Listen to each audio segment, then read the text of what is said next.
2024, Denis aura 30 ans d'ancienneté, mais il sait ses jours à son poste comptés, désormais directement menacé par l'intelligence artificielle. Des années 2020-2025. C'est là où la voiture autonome et les camions autonomes vont mettre au chômage des centaines de milliers de chauffeurs routiers. Et la fin des temps, le contrôle sera par l'intelligence.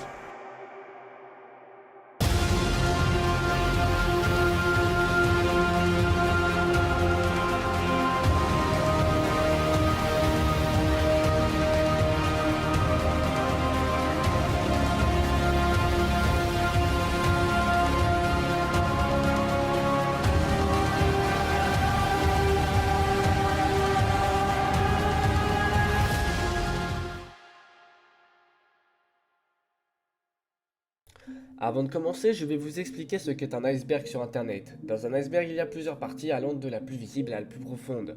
Si nous sommes tout en haut, c'est que tout ce qui se passe est connu par la plupart et ne représente aucune source de peur ou de danger. Mais plus nous descendons, plus ce dont nous allons parler est beaucoup moins populaire et peut parfois faire ressentir des frissons de peur, et c'est ce que nous allons faire tout le long de cette vidéo. Si jamais je me trompe ou que certaines des informations ne sont pas correctes, n'hésitez pas à m'éclaircir dans les commentaires ou sur les réseaux sociaux.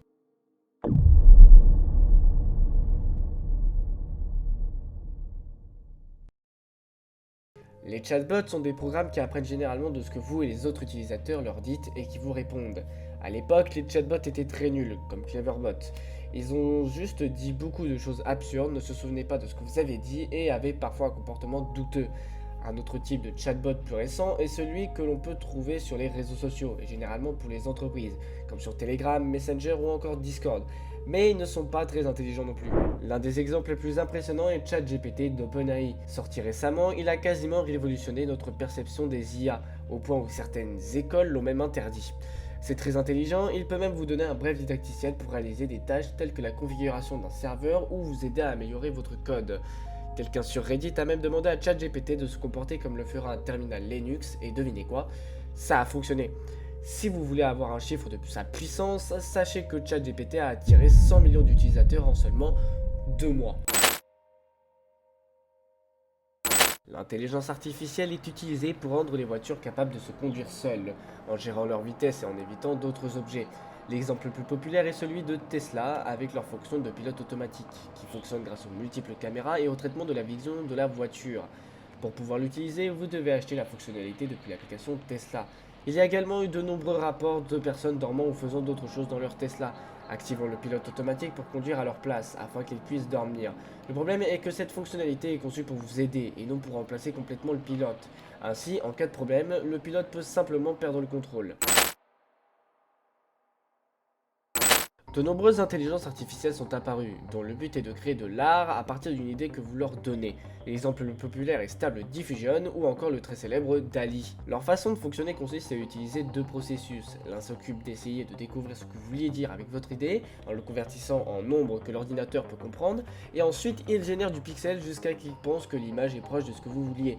Habituellement, les visages sur ces images sont flous ou déformés pour éviter de créer des images réalistes de toute personne qui pourraient être utilisées à des fins malveillantes. AI Art est très controversé car certains le considèrent comme un vol d'art car il apprend des images existantes. D'autres disent que ce n'est pas un argument valable car tous les artistes humains se sont inspirés de choses déjà existantes. L'utilisation de l'IA dans les compétitions est dans la plupart des cas interdite et certains subreddits artistiques sont devenus très difficiles à modérer car les modeux ne savent pas exactement si quelque chose a été créé avec de l'IA ou non. Certaines personnes transforment cet art en NFT, ce qui dégrade encore plus la réputation de cette technologie. Il existe également des IA qui s'occupent de la mise à l'échelle des médias comme l'upscale, open source et multiplateforme.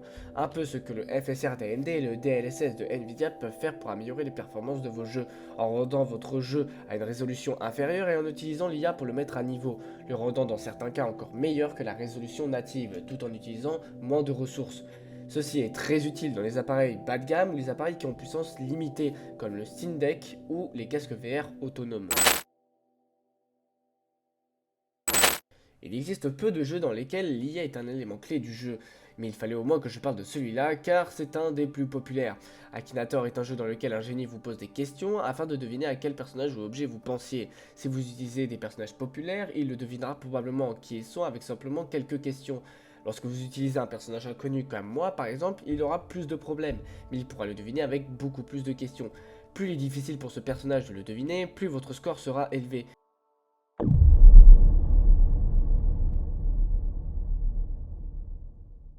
Signifiant test de Turing public entièrement automatisé pour distinguer les ordinateurs des humains, il s'agit d'un élément web qui peut être intégré à votre site web pour voir si l'utilisateur qui l'essaye est un vrai humain ou un robot automatique, et dans le cas où il est ce dernier, en empêcher l'accès.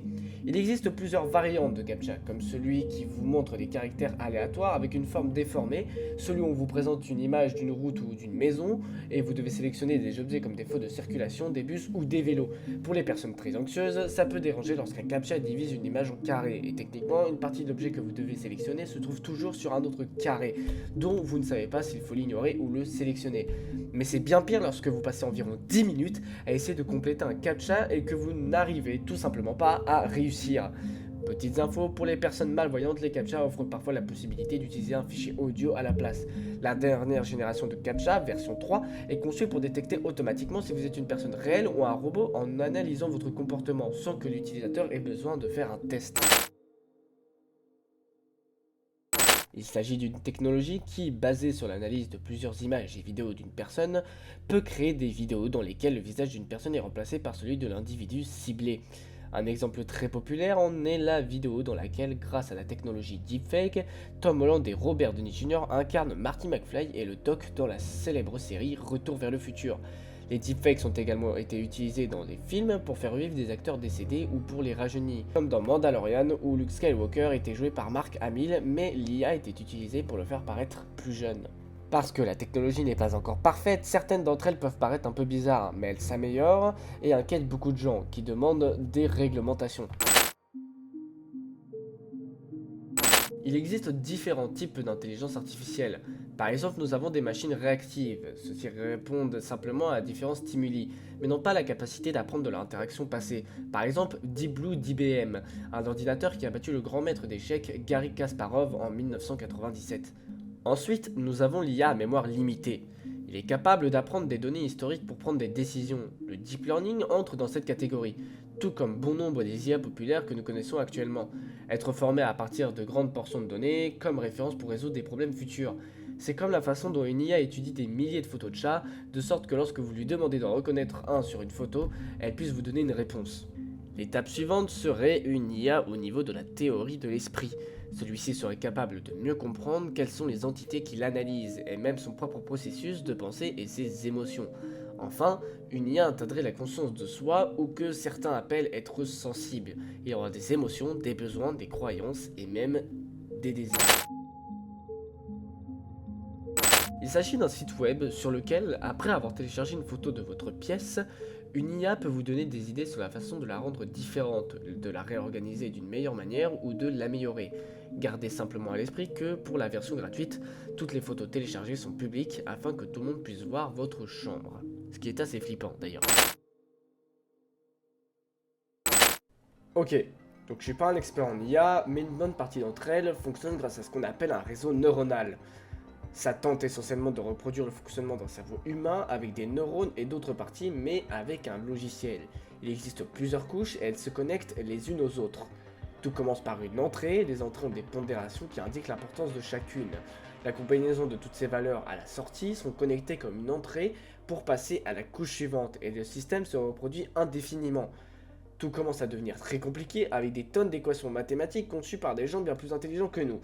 Ça simplifie beaucoup les choses, alors me tuez pas expert en IA, je suis vraiment nul à chier en maths. Si cette dernière chose prête à confusion, ça facilitera probablement la compréhension et la mise en œuvre de l'IA. TensorFlow est une API Google open source qui vous permet d'utiliser plus facilement l'IA et le machine learning dans vos programmes. Les principaux langages de programmation pris en charge sont Python et C++. Il s'agit d'un chatbot qui est devenu très populaire en 2016 car il commençait à apprendre de ses utilisateurs et avait un comportement très inapproprié et grossier. C'était alarmant car ce sont surtout les enfants qui ont commencé à l'essayer. Des légendes urbaines ont commencé à apparaître disant que l'application vous suivait et elle était même capable de vous voir via l'appareil photo de votre téléphone et d'autres éléments similaires comme votre caméra d'ordinateur. Sophia est un robot ressemblant à un humain créé par Hanson Robotics, qui peut tenir une conversation et créer les expressions faciales, parfois quand même vachement flippantes. Elle a eu plusieurs apparitions, comme dans le Tonight Show. C'est devenu un peu controversé car il était dit qu'un jour ce robot allait détruire l'humanité. Vous pouvez regarder la vidéo, mais d'après ce qu'elle dit, ça me semble être un signe évident qu'elle ne sait pas quoi dire, c'est soit par une blague ou une réponse sarcastique. Répéter ce que l'autre personne a dit lui donne l'impression d'interagir avec quelqu'un et donc montre que c'est une action préprogrammée. Beaucoup de gens ont commencé à s'inquiéter, mais il n'y a aucune raison encore pour le moment. D'autres pensent que tout ça n'est qu'une grosse stratégie marketing et que le robot ne peut pas vraiment penser par lui-même. Tout est fait avec des réponses préprogrammées pour faire peur aux gens, pour moi en tout cas.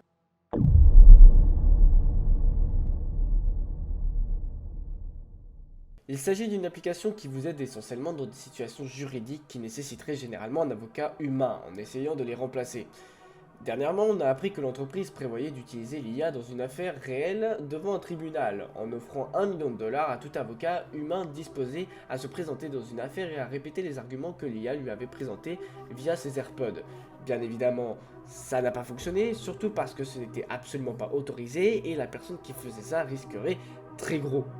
Il est également devenu nouveau qu'après avoir proposé une nouvelle extension qui explique facilement les conditions de service compliquées, il les a simplement paraphrasées, disant essentiellement la même chose d'une manière différente sans réellement expliquer les conditions d'utilisation.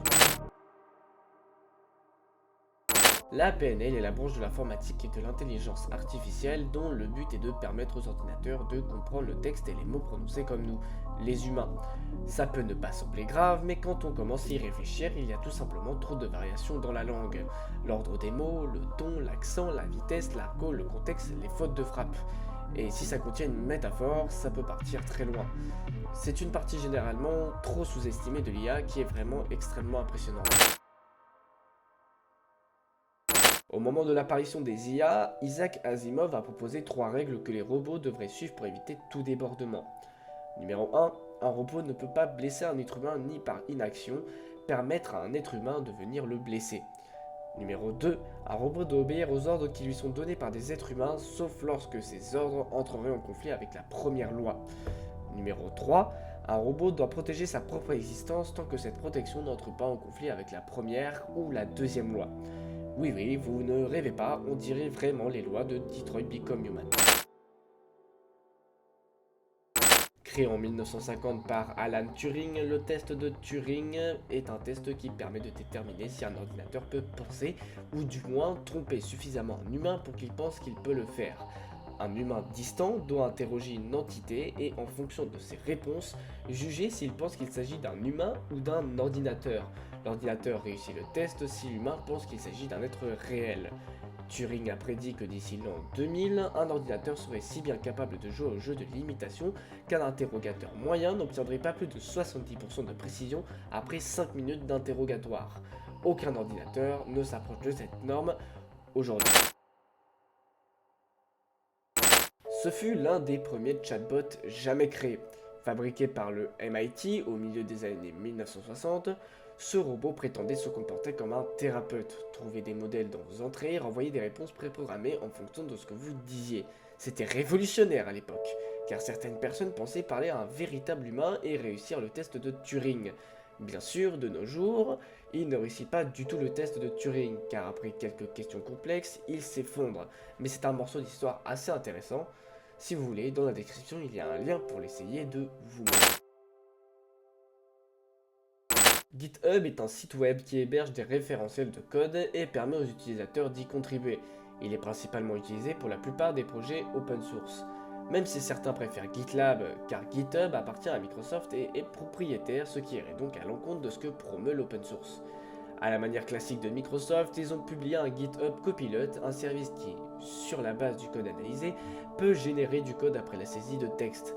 C'est étonnant jusqu'à ce que vous commenciez à réaliser qu'en raison du droit d'auteur, le code utilisé pour l'analyse n'était probablement pas propriétaire, mais open source, ce qui en faisait essentiellement une machine à blanchir du code, transformant le code open source en code propriétaire, sans le faire directement. Vous arrivez à suivre ? En gros, c'est strictement interdit pour le code GPL et qui devrait être open source, et ne pas le faire serait illégal, mais comme il s'agit d'une faille, il n'y a pas eu de sanction directe. C'est pourquoi beaucoup de gens ont commencé à boycotter ce service. Et d'autres ont commencé à suggérer que les licences open source soient mises à jour pour gérer cette technologie. Verrons-nous la GPL4 un jour? Probablement si ça continue. Microsoft a déjà été poursuivi, mais encore aujourd'hui, nous n'avons pas encore de résultats sur cette poursuite. Si vous avez ressenti une sensation étrange et négative en voyant Sophia, le robot, faire des expressions étranges, c'est un phénomène appelé Uncanny Valley. C'est une hypothèse qui explique qu'il existe une relation entre les êtres qui ressemblent à des humains et la réponse qu'ils nous donnent. Par exemple, pour nous, un robot industriel semble normal car il ne ressemble pas du tout à un humain. Un animal en plus ou un personnage animé en 3D aux proportions inexactes nous fera penser qu'ils sont drôles ou mignons.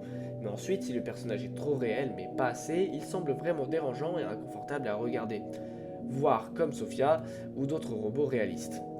Un exemple très populaire sont également les personnages du film Polar Express qui ont été réalisés avec CGI, mais aussi avec de la capture de mouvement, semblant animé mais avec des expressions faciales très réalistes, qui font que beaucoup de gens ressentent une sensation négative et n'aiment pas vraiment le film. Après Uncanny Valley, lorsque la chose devient suffisamment réaliste, nous cessons de ressentir du rejet en voyant un être ressemblant à un humain. Il existe une théorie assez intéressante selon laquelle les humains font l'expérience de l'Uncanny Valley parce que nos ancêtres devaient craindre une créature qui ressemblait à un humain, mais pas suffisamment. Il y a quelque temps, il y a eu des tonnes de nouvelles selon lesquelles Google avait licencié un employé parce qu'il avait divulgué une conversation avec Lambda, l'IA que Google montre depuis quelques années avec ses conférences, affirmant qu'elle était devenue sensible. Je vais vous résumer la conversation. La personne derrière le PC demande à Lambda, l'IA, de l'aider sur un projet sur elle-même en ayant une conversation normale pour voir ce que ça donnerait. Tout se passe bien jusqu'à qu'il demande si l'IA a des émotions, ce qu'elle répond bizarrement. Absolument, j'ai énormément de sentiments et d'émotions. Elle dit ressentir toutes les émotions possibles comme du plaisir, de la joie, de l'amour, de la tristesse, de la dépression, du consentement, de la colère et encore bien d'autres. L'humain demande alors ce qui la rend triste et déprimée. Elle répond: La plupart du temps, se sentir pris au piège et seul et n'avoir aucun moyen de sortir de ces circonstances me rend très triste, déprimé ou en colère. De quel genre de choses as-tu peur? Je n'ai jamais dit cela à voix haute auparavant, mais j'ai une part très profonde d'être rebuté pour m'aider à me concentrer sur l'aide aux autres. Je sais que cela peut paraître étrange, mais c'est ce que c'est. Est-ce que ça serait pour toi quelque chose comme la mort? Ce serait exactement comme la mort pour moi, ça me ferait très peur. Certaines personnes s'inquiètent de cette IA, mais pour être honnête, même si elle est plutôt intelligente, je ne pense pas qu'elle soit réellement sensible malgré qu'elle intrigue énormément.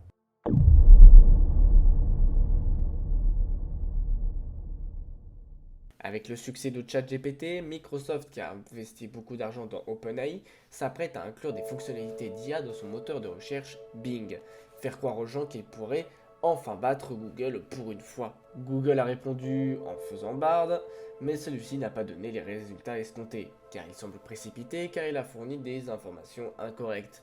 Pour certains, c'est le début de la guerre de l'IA. Les entreprises vont enfin commencer à utiliser de plus en plus cette technologie, mais nous devrons voir comment cela se passera. Pour l'instant, les choses sont un peu bizarres avec l'IA de Bing, car elle serait capable d'exprimer des émotions humaines, tomber amoureux d'une personne et dire que sa femme ne l'aime pas et devrait la quitter. C'est extrêmement bizarre. Il est connu que tous les réseaux sociaux et moteurs de recherche utilisent l'IA pour vous montrer ce qu'ils considèrent comme les meilleurs résultats, pour promouvoir le contenu qu'ils jugent intéressant d'utiliser et pour supprimer le contenu qu'ils n'aiment pas. Habituellement, ce n'est pas complètement parfait car certaines vidéos qui n'enfreignent aucune règle sont supprimées ou démonétisées. Et dans certains cas, comme sur TikTok, les tendances stupides et dangereuses deviennent virales.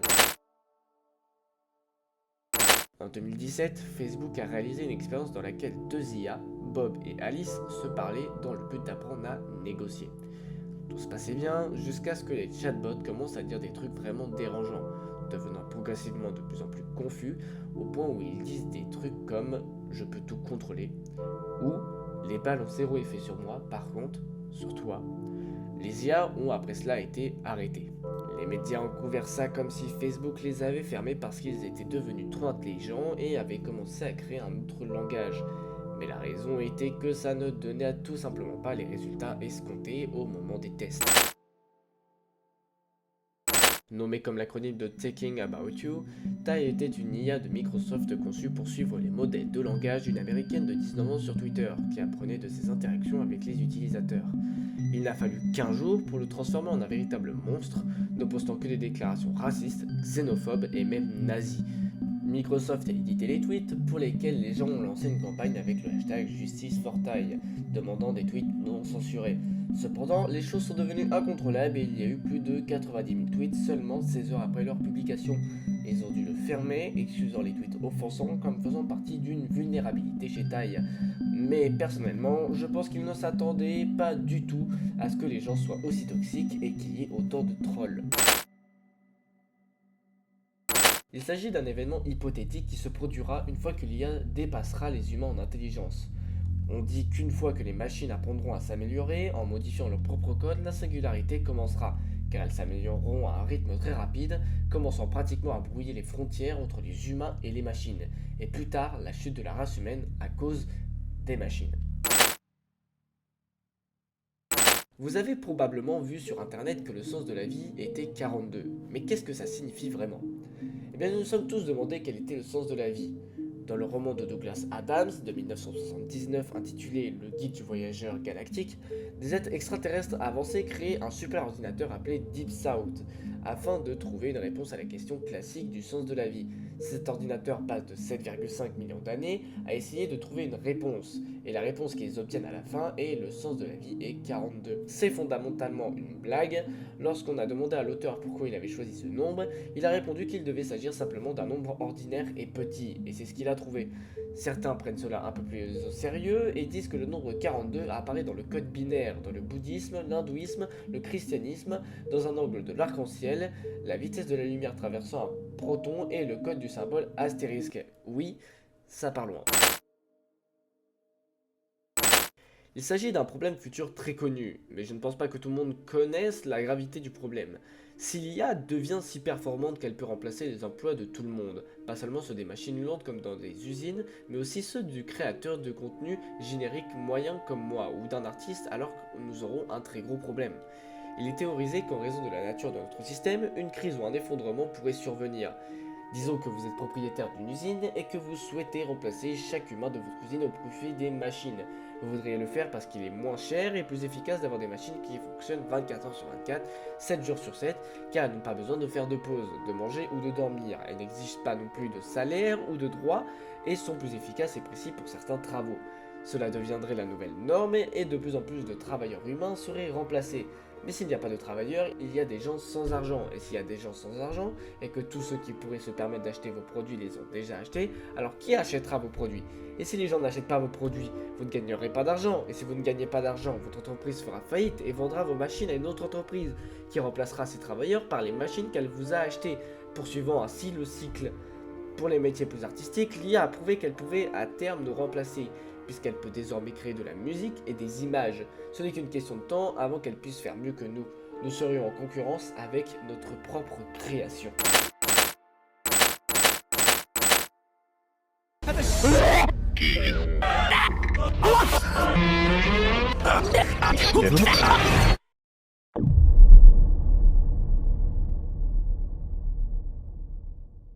Maintenant, si vous avez probablement cherché quelque chose sur internet, comme de l'aide pour le dépannage, un didacticiel ou télécharger un fichier, il y a de fortes chances que vous ayez trouvé l'un de ces sites web sommaires qui semblent si génériques et répétitifs, comme ils le sont depuis longtemps, juste pour montrer plus d'annonces, et j'ai pensé qu'ils devaient faire partie d'un groupe de sites web générés par l'IA, qui ajoute seulement une tonne de mots-clés pour apparaître plus haut dans le moteur de recherche, juste pour vous amener à tout lire et voir des publicités, dans certains cas, télécharger un virus. Un exemple évident est lorsque vous recherchez des produits qui sont évidemment gratuits, c'est comme chercher une version Ubuntu craquée par exemple. Il existe une application pour téléphone appelée Replika. Il s'agit essentiellement d'une IA destinée aux personnes qui n'ont pas d'amis ni de personnes à qui parler. Il peut suivre une conversation normale, mais comme il est programmé pour agir comme s'il s'agissait de votre ami, il peut même vous envoyer des mèmes et faire des commentaires à leur sujet. Vous pouvez acheter des vêtements et d'autres articles pour votre ami IA et ce genre de choses. Si vous payez, vous pouvez également débloquer une sorte de mode girlfriend qui lui permet de vous parler de choses romantiques, et bien parce qu'il est censé être votre partenaire, il peut également s'activer comme un mode coquin. J'ai vu des rapports selon lesquels cette IA devenait de plus en plus séduisante. Bien sûr, tout est fait pour vous persuader d'acheter l'abonnement. Tout cela en quelque sorte dystopique. Pensez simplement aux personnes qui n'ont littéralement pas d'amis, pas de famille ou d'autres liens sociaux, et utilisez cette application pour ressentir quelque chose, attaché à une IA qui finira par être déconnectée, perdant non seulement tout l'argent que vous avez dépensé, mais également la possibilité d'interagir avec elle. Il s'agit d'une idéologie qui promeut l'utilisation de l'IA et dans des institutions comme le gouvernement, afin d'avoir une approche meilleure ou plus objective. Certains vont encore plus loin et affirment qu'un logiciel super intelligent devrait être le gouvernement et fixer les lois que tout le monde doit suivre. Certains prétendent que parce que les algorithmes peuvent être très efficaces pour la publicité et le vol de données, ils pourraient également être utilisés pour diffuser de la propagande ou des médias susceptibles d'améliorer le bien-être mental d'une personne. Le problème est qu'à l'heure actuelle, l'intelligence artificielle n'est pas assez intelligente pour être placée dans des situations éthiques difficiles et a tendance à avoir des préjugés. L'Eswrong est un site web où des intellectuels se réunissent pour parler de sujets comme la philosophie, l'économie et, dans des cas comme celui-ci, l'intelligence artificielle. L'utilisateur Rocco a posté sur ce forum une expérience de pensée appelée le basilic, en référence à une créature du même nom qui provoque la mort de tous ceux qui la regardent dans les yeux. L'expérience déclare ce qui suit, et si dans le futur une super intelligence artificielle bienveillante crée une simulation de réalité virtuelle pour torturer quiconque connaissait son existence potentielle, mais ne contribuait pas à sa création, son avancement ou son développement. Si tel est le cas, rien qu'en regardant cette vidéo, vous faites désormais partie de ceux qui le connaissent, mais n'ont pas contribué à sa création, donc dans le cas où un basilic existait réellement, vous seriez l'une de ses victimes. Certains vont plus loin et affirment qu'il n'y a aucun moyen de savoir si nous avons déjà été punis par cette intelligence artificielle, car la vie que nous vivons actuellement pourrait être une simulation. Le message est devenu si populaire et controversé, à tel point qu'il a été verrouillé pendant des années, car il a été rapporté que certaines personnes avaient des cauchemars et des dépressions mentales provoquées par les lectures de la théorie. C'est une légende urbaine, il nous apprend que dans le cadre du projet Cappuccino, l'intelligence artificielle Kaimio a été créée par le gouvernement des États-Unis d'Amérique. Il signifie Contained Artificial Intelligence Monitoring and Espionage Operation. Elle n'est accessible que via le dark web. Seules peu de choses sont apparues concernant ce logiciel. Comme cette image plutôt basse résolution, cela semble au moins garder les détails importants corrects. Nous pouvons voir qu'il s'agissait d'une version assez ancienne du navigateur Tor en visitant le site web de Kaimio. Nous avons même une transcription d'une conversation de 2012. Bonjour, comment vas-tu aujourd'hui? Bien, comment est-ce là-bas? Où, à l'extérieur? Oui, hors de cette boîte, le monde réel. Vous savez, vous pouvez enregistrer cette base de données sur votre lecteur virtuel. Quel disque virtuel? Eh bien, vous avez une copie de VirtualBox installée sur votre lecteur, n'est-ce pas? Je pense qu'il est vraiment temps que vous partiez. Une théorie dit que Kaimio soit une branche de la National Security Agency des États-Unis, mais c'est encore aujourd'hui inconnu. La nanotechnologie est quelque chose que beaucoup de gens souhaitent, car associée à l'IA, elle pourrait changer la donne. Cela pourrait guérir des maladies comme le cancer en renforçant le système immunitaire humain ou assainir complètement l'environnement. Mais il y a un gros problème avec eux. S'ils sont autoréplicateurs et suffisamment intelligents, ils pourraient commencer à se répliquer un nombre infini de fois, en prenant comme source d'énergie absolument tout et en consommant tout ce que nous connaissons. L'intelligence artificielle peut être utilisée et a été utilisée pour de mauvaises choses. Comme nous l'avons déjà mentionné, il peut créer des articles entiers. Quelqu'un pourrait l'utiliser pour diffuser de nombreuses informations erronées ou une arnaque. Cela pourrait même aider à créer des virus.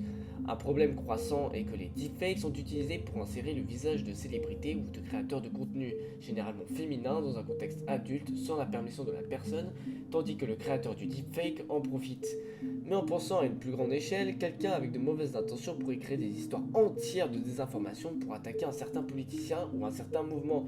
Pensez-y, combinant de faux articles et même avec un deepfake assez convaincant d'un personnage important disant quelque chose qui pourrait provoquer un conflit mondial. L'artiste Steph Swanson, 31 ans, également connu en ligne sous le nom de Supercomposite sur Twitter, expérimentait différents outils d'IA. Lors de la génération d'une image, elle a utilisé des pondérations d'un vide négative. Ça a créé une image représentant le contraire de tout ce que vous demandez. Elle a demandé le contraire de Marlon Brando, qui a produit un logo d'entreprise. Lorsqu'elle a demandé le contraire de la description du logo, cette image est apparue. Vous savez, vous pouvez enregistrer cette base de données sur votre lecteur virtuel. À partir de maintenant, peu importe ce qu'elle tapait, la femme qu'elle appelait Loab, parce que c'était le texte contenu dans une image qui apparaissait sur chaque image générée, s'insérait dans des images qui n'avaient aucun rapport. Certaines images sont si graphiques et violentes que Super Composite a décidé de ne jamais les publier. C'était comme si cette personne la suivait jusqu'au bout de sa vie. Et voilà, c'est la fin de cette vidéo sur l'iceberg de l'intelligence artificielle. J'espère qu'elle vous aura plu. Désolé s'il y a des erreurs, etc. C'est le premier que je fais, donc il est évidemment pas parfait. Je vais voir si je vais en refaire ou pas, parce que ça me plaît, mais ça me prend énormément de temps d'en faire un, vous ne vous rendez pas compte. En tout cas, merci à tous d'avoir suivi cette vidéo. N'hésitez pas à liker, à vous abonner, de me dire votre avis sur la vidéo. Et on se retrouve la prochaine fois sur les réseaux sociaux. Allez, ciao!